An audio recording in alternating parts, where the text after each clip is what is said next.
नमस्कार, स्वागत है आपका खबर भारत 360 में और मैं हूं आपके साथ नवजीत कौर। सबसे पहले आप सभी देशवासियों को नवरात्रि की हार्दिक शुभकामनाएं। नवरात्रि के पावन पर्व में माता के 9 दिनों के दर्शन और पूजन। माँ दुर्गा हर लेगी भक्तों की हर मुश्किल। आइए माँ के द्वार, जहाँ सजा है शक्ति और भक्ति का संपूर्ण दरबार। इसी के साथ स्वागत है आपका साल 2023 में और मैं हूं आपके साथ नवजीत कौर। आप देख रहे हैं खबर भारत 360। हर वर्ष की तरह इस साल भी चैत्र नवरात्रि का पर्व बड़ी ही आस्था के साथ मां दुर्गा के भक्त मनाने जा रहे हैं। नवरात्रि 22 मार्च यानी बुधवार के दिन से मां दुर्गा की पूजा आरंभ हो जाएगी, जो 9 दिनों तक चलेगी। ऐसे में भक्तों के लिए यह जानना बहुत ही जरूरी है कि घट पूजा का शुभ मुहूर्त क्या है और कैसे करें माँ की पूजा। किन चीजों से माँ दुर्गा होती है प्रसन्न। नवरात्रि साल में 2 बार क्यों मनाई जाती है और क्या है चैत्र नवरात्रि में माँ के रूपों की विशेषता और पूजा सामग्री से लेकर सभी जरूरी बातें मैं नवजीत कौर लेकर आ रही हूँ आप सभी के लिए। आस्था से जुड़ी तमाम जानकारियां हमारे ज्योतिषाचार्य विनोद पोद्दार जी के साथ। नवरात्रि के पावन पर्व का इंतजार माँ दुर्गा के भक्तों को बेसब्री से रहता है। माँ दुर्गा के 9 रूपों की आराधना का यह समय हिंदू धर्म में बहुत ही पवित्र एवं खास माना जाता है। चैत्र नवरात्रि के पहले दिन से ही हिंदू नववर्ष की शुरुआत भी होती है। आपको बता दें कि नवरात्रि में सच्चे मन से देवी दुर्गा की पूजा आराधना करने से माता अपने भक्तों पर विशेष कृपा बरसाती है। माँ दुर्गा की आराधना का त्योहार नवरात्रि को सभी लोग माँ भगवती जी की विशेष आराधना करते हैं, व्रत करते हैं। भव्य दुर्गा पूजन का आयोजन कर तरह तरह पंडाल तैयार करते हैं। और आपको बता दें, इस दौरान भारत में हर जगह विशाल जागरण, सत्संग, भंडारों का आयोजन भी किया जाता है। सबसे पहले आप हमारे दर्शकों को बताइए विनोद कन्नौज जी कि माता के 9 रूप कौन से हैं। जी नमस्कार। माता के 9 रूपों का इस समय पे चर्चा किया जा रहा है और माता के 9 रूप इस समय पे जैसे प्रथम देवी शैलपुत्री, दूसरी देवी ब्रह्मचारिणी और तीसरी देवी चंद्रघंटा, तीसरी चौथी देवी कुष्मांडा, पांचवी देवी स्कंद माता, छठी देवी कात्यायनी, सातवीं देवी कालरात्रि, आठवीं देवी महागौरी और नवीं देवी सिद्धदात्री। ये 9 रूपों में माँ दुर्गा की पूजा उपासना की जाती है और ये 9 रूपों में माता जी अलग अलग दिन अलग अलग प्रकार से लोगों को अपने वरदान प्रताप देती हैं और लोगों को आशीर्वाद देती हैं और उनकी कृपा उनके ऊपर बरसती है। जी विनोद जी, ये तो बात हो गई 9 माताओं की। अब आप हमारे दर्शकों को बताइए कि नवरात्रि में भक्त माँ दुर्गा की पूजा आराधना कैसे करें। माँ दुर्गा की पूजा आराधना इस समय पर विशेष की जाती है। इस समय पर दुर्गा सप्तशती का पाठ किया जाता है,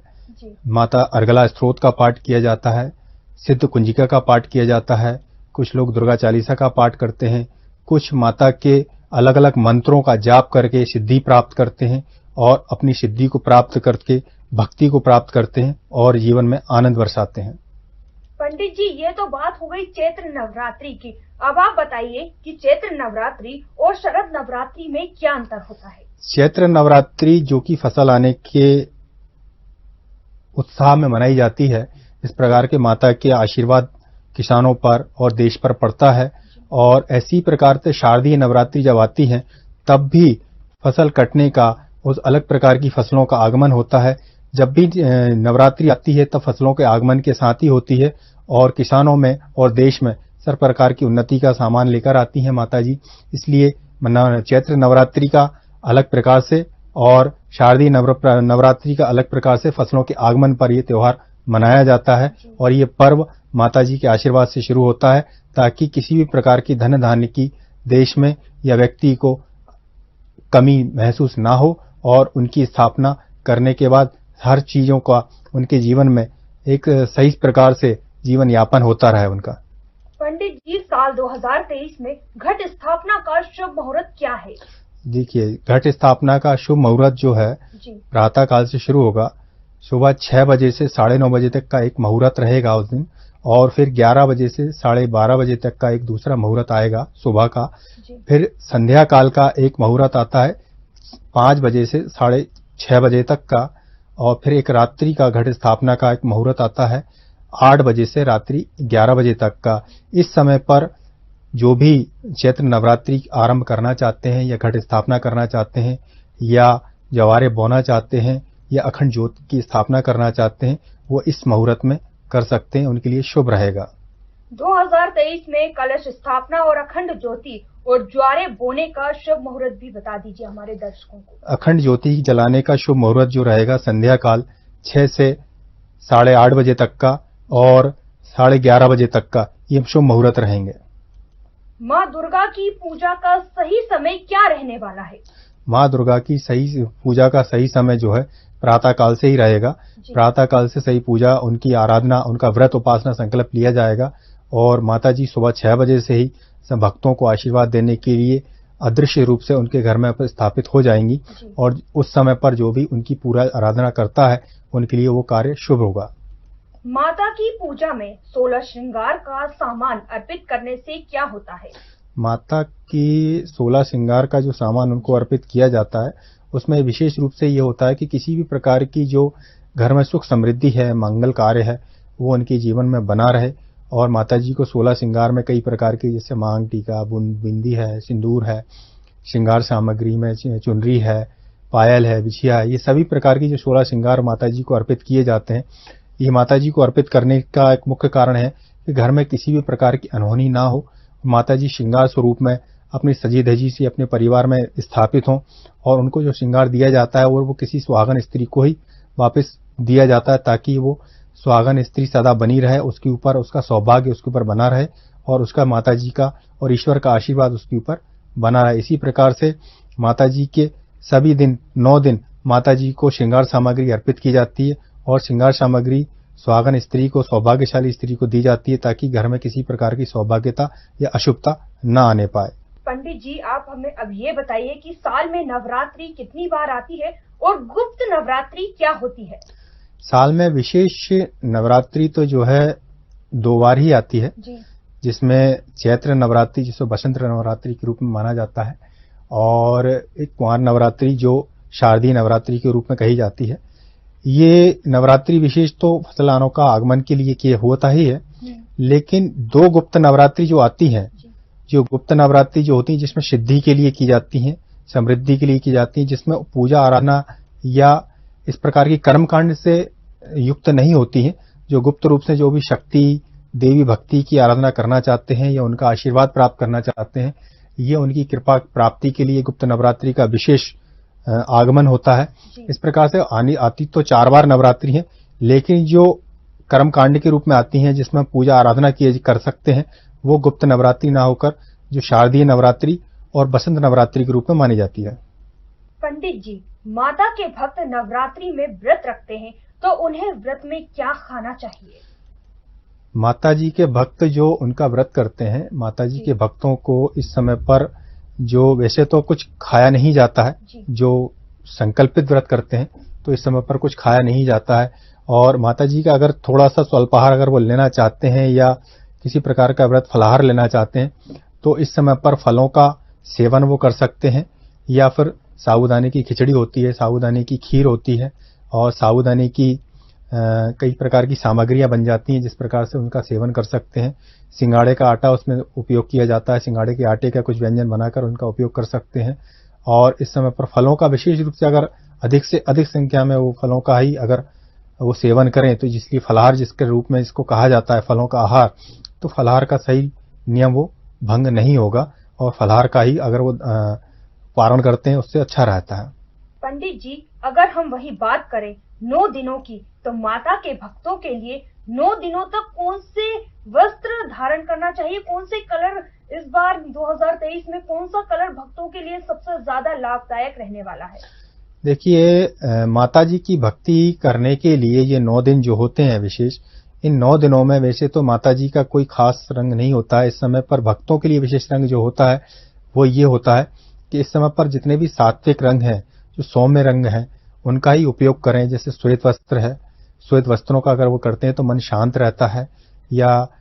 भगवा वस्त्र धारण करते हैं तो मन शांत रहता है, हृदय शांत रहता है, जिससे वो अपनी माता की भक्ति सही प्रकार से कर सकते हैं और उनका मन में धैर्य भी रहता है, उनके मन में किसी भी प्रकार की उत्कंठा पैदा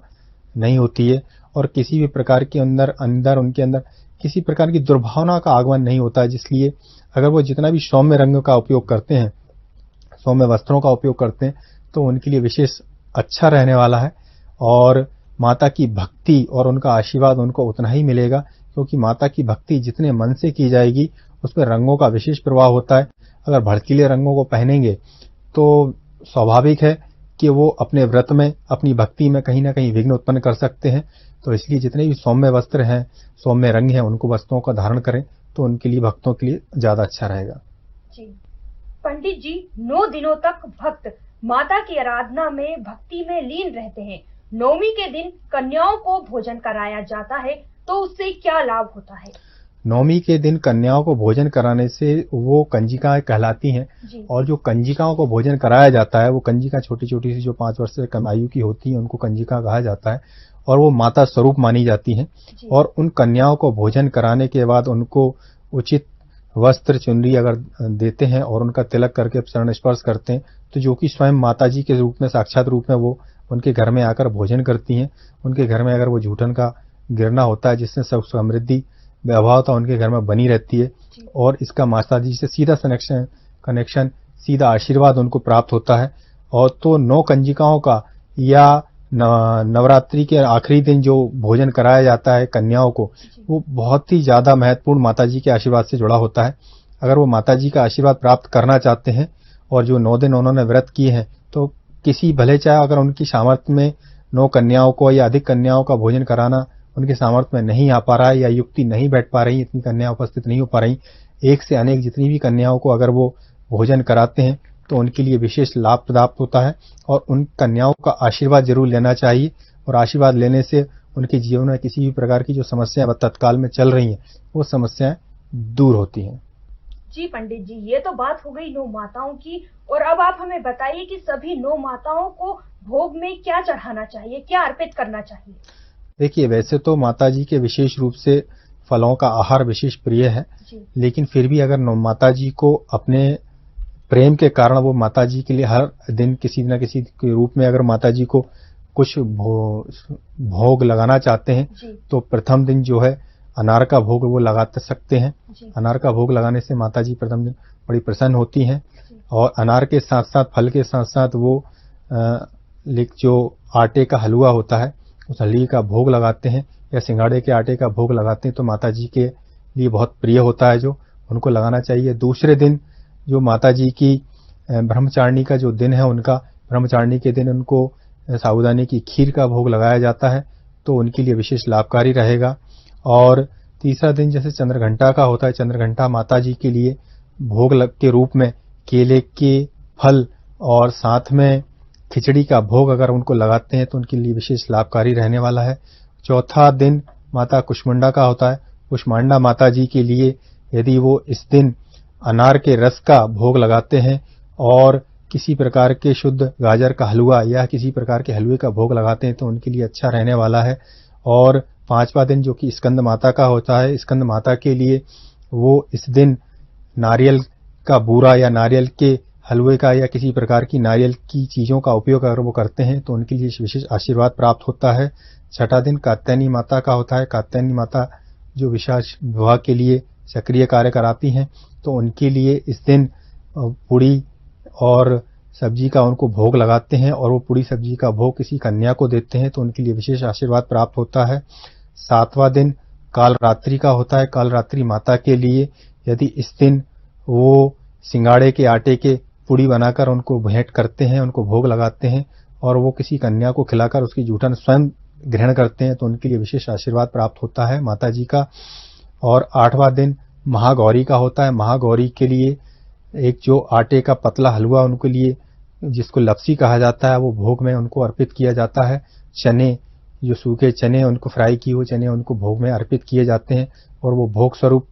खुद उसको ग्रहण करते हैं तो माता जी का सीधा आशीर्वाद उनके ऊपर प्राप्त होता है। 9वां दिन जो कि सिद्धिदात्री का होता है, और सिद्धिदात्री माता जो कि सिद्धिदात्री हैं, सिद्धि प्राप्त करने वाली देवी हैं, सिद्धि देने वाली देवी हैं, उनके लिए इस दिन यदि विशेष रूप से चने का और हलवे का भोग उनके लिए लगाया जाता है, तो माता जी का आशीर्वाद उनके लिए प्राप्त होता है। ये तो बात हो गई नवरात्रि की। वहीं आप हमें बताइए कि सभी 12 राशि के जातकों के लिए यह चैत्र नवरात्रि कैसी रहने वाली है? ये 12 राशि में से तो माता जी का आशीर्वाद सभी राशि वालों के लिए समान रूप से मिलने वाला है। जी। जो उनके लिए श्रद्धा भक्ति से जुड़ता है तो सभी के लिए समानता का माता का रूप रहता है। किसी के लिए दुर्भावना नहीं रखती हैं, किसी के लिए पक्षपात नहीं करती हैं। जो उनके साथ स्वाभाविक रूप से अच्छे से मिलता है, जुड़ता है, उनके लिए उतना ही आशीर्वाद उनको प्राप्त होता है और भक्ति उनको प्राप्त होती है। तो इस दिन इन नवरात्रि में माता जी के सभी 12 राशियों के लिए तो शुभ फल होने वाला है। वैसे प्रथम राशि जैसे मेष राशि वाले हैं, जिनका मंगल स्वामी होता है, तो माता जी के मेष राशि वालों के लिए विशेष आशीर्वाद प्राप्त होगा ही। उनके लिए जीवन में जो इस समय पर अगर वो आराधना करते हैं, जो बाधाएं उनके साथ चल रही थी, वो बाधाएं उनकी दूर होंगी, उनको भक्ति मिलेगी और भक्ति के साथ साथ उनके जीवन में आ रही समस्याओं की दूरी होगी। वृषभ राशि के जातकों के लिए, जो वृषभ राशि के जातक के लिए कुछ समय से परेशान रह रहे होंगे या तत्काल में उनको किसी प्रकार की परेशानियां चल रही होती हैं, तो वृषभ राशि वाले इस समय माता जी की सेवा करते हैं और उनके व्रत पारण करते हैं, तो उनके जीवन में चल रही किसी भी प्रकार की समस्याएं दूर होंगी और उनको आशीर्वाद प्राप्त होगा। मिथुन राशि वाले जातक, जो कि उनके कई सारे कार्य रुकावट अगर उनके जीवन में चल रहे हों, तत्काल में किसी प्रकार की परेशानियां उनके लिए चल रही होंगी, तो माता जी के लिए विशेष ये व्रत करते हैं या माता जी के लिए दुर्गा सप्तशती का पाठ करते हैं, उनके लिए अच्छा रहने वाला है। कर्क राशि वाले जातक जो ढैया से प्रभावित होने वाले हैं, ढैया से प्रभावित होते हुए उनके साथ हो सकता है समस्याएं उनके साथ जीवन में घुल रही हों, उन कर्क राशि के जातकों के लिए माता की व्रत करना और माता के व्रत के साथ साथ कन्याओं को केले का या बेड़े का भोग लगाना उनके लिए विशेष लाभकारी रहने वाला है, उनका आशीर्वाद प्राप्त होगा। सिंह राशि के जातकों के लिए ये नवरात्रि विशेष वरदान स्वरूप मानी जाएगी। उनके सिंह राशि के जातकों यदि नवरात्रि का व्रत करते हैं, व्रत के बाद हवन और व्रत का पारण करते हैं, तो किसी भी प्रकार की उनके जीवन में चल रही समस्याओं का उनके जीवन से मुक्ति मिलेगी और उनके जीवन में जो रुकावटें आ रही थी, वो रुकावटें दूर होंगी और उनके जीवन में कुछ भी घट रहा होगा तत्कालिक रूप से वो तो दूर होगा। और छठी राशि कन्या राशि के जातकों की जो उत्तेजना उनके जीवन में घुल रही थी या किसी प्रकार की मानसिक चिंताएं उनके जीवन में आ रही हैं या अज्ञात भय उनको सता रहा है, तो वो अज्ञात भय उनका दूर होगा और माता रानी की कृपा उनकी ओर प्राप्त होगी। बशर्ते यही रहेगा कि वो माता जी के पूर्ण रूप से निष्ठा से उनकी सेवा करें, उनका व्रत करें और इन 9 दिनों में किसी भी प्रकार की झूठ बोलने की या गाली देने की चीजों से बचें, तो उनके लिए लाभकारी रहने वाला है। 7वीं राशि तुला राशि के जातकों के लिए सर्वोत्तम राशि उनके लिए है और उनके साथ जिस प्रकार से शनि की ढैया समाप्त हो चुकी है, केतु का गोचर उनके ऊपर काम कर रहा है, यदि वो माता जी की सेवा करते हैं तो केतु की समस्या से उनको मुक्ति मिलेगी और जीवन में आ रही समस्याओं से वो जूझते हुए आगे निकल जाएंगे। और यदि वो तुला राशि के जातक माता जी के लिए खीर का भोग लगाते हैं, खीर का भोग उनको देते हैं और स्वयं खीर का प्रसाद खाते हैं, तो उनके जीवन में आ रही समस्याएं दूर होंगी।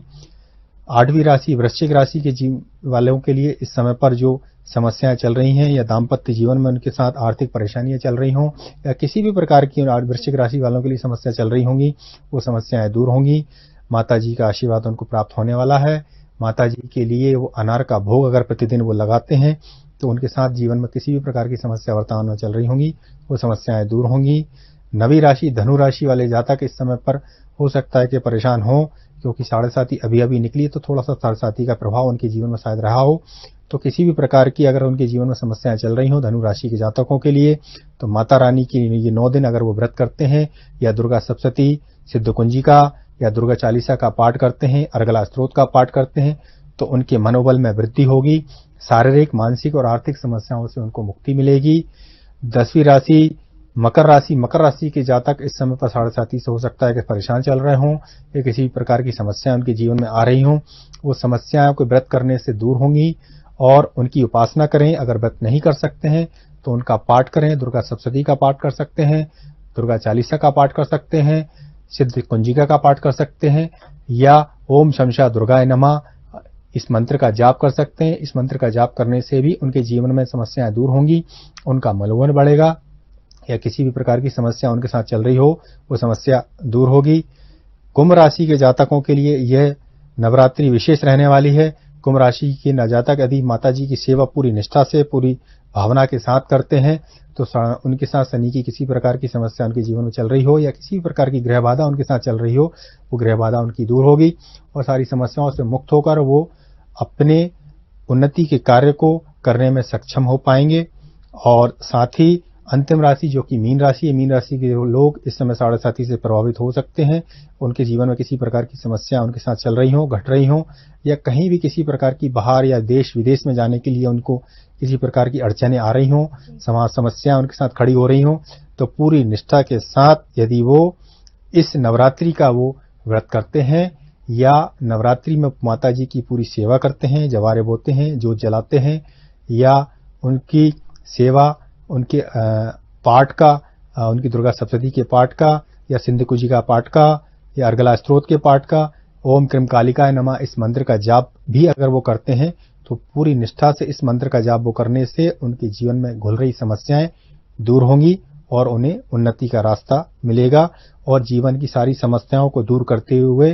वो उनके सारी रुकावटें, चाहे विदेश जाने की हों, शिक्षा में उन्नति प्राप्त करने की हों, व्यापार में आगे बढ़ने की बात हो, या किसी भी प्रकार की जीवन में समस्याएं चल रही हो, यहाँ तक कि विवाह में अड़चन उनके जीवन में आ रही हो तो विवाह की अड़चन भी उनकी दूर होगी और उनके सारे रास्ते सरल होंगे। जी पंडित जी, ये तो बात हो गई सभी 12 राशियों की। अब आप हमें बताइए, नवरात्रि के दौरान यज्ञ और हवन करना इतना जरूरी क्यों होता है और इसका क्या महत्व होता है? यज्ञ हवन करने, ये जो नवरात्रि के दिन होते हैं, ये नवरात्रि के दिन बहुत ही खास होते हैं। इस नवरात्रि के दिनों में यदि किसी भी प्रकार की वो यज्ञ हवन या किसी भी संस्कार से जुड़े हुए कार्य वो करते हैं तो उनके जीवन में घुली हुई समस्याएं दूर होती हैं। और समस्याएं तो अपनी जगह है, भक्ति की भावना इस समय पर बहुत ही प्रबल होती है और भक्ति की भावना जिस प्रकार से प्रबलता दिखाती है तो उनके साथ जुड़ी हुई समस्याएं हों या भक्ति की चीजें हों, उनके साथ जुड़ती है, उनकी आस्था विशेष रूप से कार्य करती है। और यज्ञ हवन, सत्संग, या इस समय पर रामायण के अखंड पाठ किए जाते हैं, ये राम कथा की जाती है, तो ये जो कार्य किए जाते हैं, भक्ति कीर्तन, ये जितने भी कार्य किए जाते हैं, ये उनको ईश्वर के निकट लेके आते हैं, ईश्वर की शक्तियों से जोड़ते हैं और उनकी आस्थाएं प्रबल होती हैं और कई सारी शक्तियां उनके साथ चलती हैं। किसी भी प्रकार की कुरीतियां और किसी भी प्रकार की बुराई उनके साथ अगर चल रही हो तो वो बुराई उनके साथ जीवन से हटती है। पंडित जी, अगर हम तेल का दिया जलाते हैं तो कौन से तेल का दिया जलाना चाहिए या घी का, और दिया जलाते समय कौन सी दिशा सही होती है? देखिए, दीपक जलाना चाहिए तो किस तेल का दीपक जलाना चाहिए, ये बहुत अच्छा प्रश्न है। ये व्यक्ति अगर किसी प्रकार की समस्याओं से जूझ रहा है या किसी प्रकार की समस्याओं से निकलना चाहता है, वो चाहता है कि माताजी का आशीर्वाद सीधा उनको प्राप्त हो और उनकी समस्याएं दूर हों, तो वो जोत जलाते समय ये विशेष ध्यान रखे कि किस तेल का उपयोग वो कर सकता है। या बहुत ही गहरी जटिल समस्या उनके साथ जीवन में घुल रही हैं या बहुत ही समस्या उनके साथ जीवन में आ रही है जिस चीज से वो पार नहीं पा रहा है, तो इस समय पर तेल के दीपक का अखंड जोत अगर वो जलाता है तो उसके लिए विशेष लाभकारी रहने वाला है। और जिसके साथ रोग से संबंधित समस्याएं चल रही हैं, रोगों से वो उभरना चाहता है, तो वो तिल के तेल का साथ साथ वो इस समय पर चमेली के तेल का उपयोग करता है, चमेली के तेल के दिया जलाता है, तो उसके साथ रोगों की समस्याएं उनके जीवन से हटती हैं और वो स्वस्थ लाभ उनको प्राप्त होता है। और उनको कानूनी समस्याएं अगर चल रही हैं, न्याय से प्रक्रिया से उनको किसी प्रकार की समस्या उनको जूझ रहा है, तो वो इस समय पर सरसों के तेल का वो दीपक जलाता है तो उसके लिए और भी ज्यादा लाभकारी रहने वाला है। और साथ ही अगर इन नवरात्रि में अगर वो अपनी आस्था को मजबूत करना चाहता है, अपनी शक्तियों को मजबूत करना चाहता है या अपने किसी भी प्रकार की शक्तियों को बढ़ाना चाहता है, सिद्धि को प्राप्त करना चाहता है, तो इन 9 दिनों में वो घी का दीपक अगर वो अखंड ज्योत के रूप में जलाता है तो उसके लिए विशेष लाभकारी रहता है। वहीं आप हमें बताइए कि माँ दुर्गा का सबसे पसंदीदा फल कौन सा है और भोग कौन सा है? माँ दुर्गा का सबसे पसंदीदा भोग तो उनके लिए अनार माना जाता है। अनार जिसमें एक फल जिसके अंदर कई प्रकार के बीज के रूप में वो दाने होते हैं, वो दाने एक परिवार को संयुक्त रखने का एक